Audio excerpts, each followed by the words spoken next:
మా కాబట్టి లోకంలో ప్రతి ప్రాణి కూడా ఏ ఏ యోనుల యందు జన్మిస్తోందో ఆయా యోనుల యందు పుట్టి ఇదే సుఖము అని భ్రాంతి పడుతూ ఉంటాడు.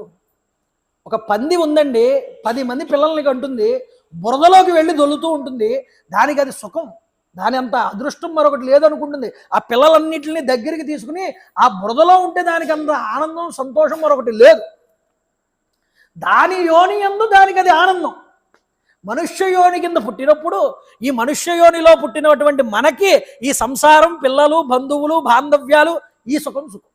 కానీ బయట నుంచి చూసేవాడికి పందిని చూసి ఎలా వికారం కలుగుతుందో యోగికి ఈ సంసారంలో పడిపోయిన మానవుల్ని చూసి ఆ వికారం కలుగుతుందమ్మా. కాబట్టి గుర్తుపెట్టుకోండి, ముఖ్యంగా ఇక్కడ ఆ మాట చెప్తున్నాడు ఆ కపిలుడు తల్లికి. అందువల్ల గుర్తుపెట్టుకో, ఈ విరక్తి అనేటటువంటిది రావాలి వీటి మీద. ముఖ్యంగా జీవుడు కర్మవశమున ఏ యోని